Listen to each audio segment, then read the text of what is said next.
जय श्री कृष्ण दोस्तों। नरक चतुर्दशी की पौराणिक कथा।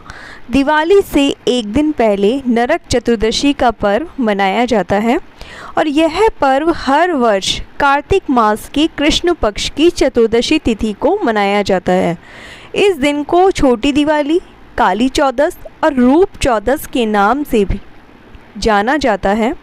इस दिन मृत्यु के देवता यमराज की पूजा भी की जाती है और दक्षिण दिशा में यम के नाम का दीपक भी जलाया जाता है। इस दिन यम पूजा के साथ कृष्ण पूजा और काली पूजा भी की जाती है। तो चलिए जानते हैं आखिर नरक चतुर्दशी का पर्व क्यों मनाया जाता है और इसकी पौराणिक कथा क्या है। पौराणिक कथा के अनुसार भगवान कृष्ण अपनी पत्नियों के साथ द्वारिका में रहते थे।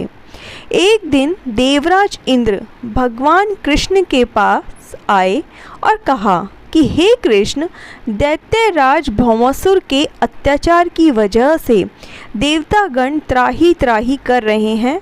भौमासुर को ही नरकासुर कहा जाता है और क्रूर भौमासुर ने वरुण का छत्र, अदिति के कुंडल और देवताओं से मणि छीन ली है और वह तीनों लोकों का राजा बन गया है।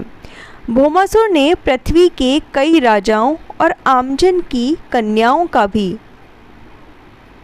हरण कर लिया है और उनको बंदी गृह में डाल दिया है। कृपया करके इन तीनों लोकों को उस क्रूर राक्षस से बचाइए।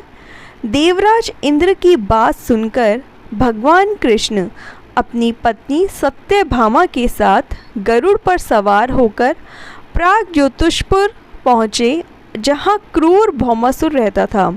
भगवान कृष्ण ने पहले अपनी पत्नी की मदद से मुर नामक दैत्य के साथ उसके 6 पुत्रों का वध कर दिया और मुर दैत्य का वध हो जाने का समाचार सुनकर भौमासुर अपनी सेना के साथ युद्ध के लिए निकला।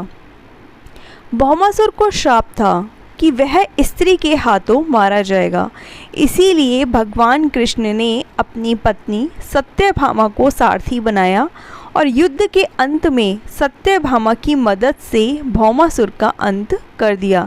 इसके बाद भौमासुर के पुत्र भगदत्त को अभय का वरदान देकर प्रागज्योतिष का राजा बना दिया। भगवान कृष्ण ने जिस दिन भौमासुर का वध किया था उस दिन कार्तिक मास की कृष्ण पक्ष की चतुर्दशी तिथि थी, इसीलिए इस तिथि को नरक चतुर्दशी के नाम से जाना जाता है। और इस दिन भगवान कृष्ण ने न सिर्फ नरकासुर का वध किया बल्कि उसकी कैद से लगभग 16,000 महिलाओं को भी मुक्त करवाया था और इसी खुशी के कारण उस दिन दीपक जलाए गए और चारों तरफ दीपदान भी किया गया।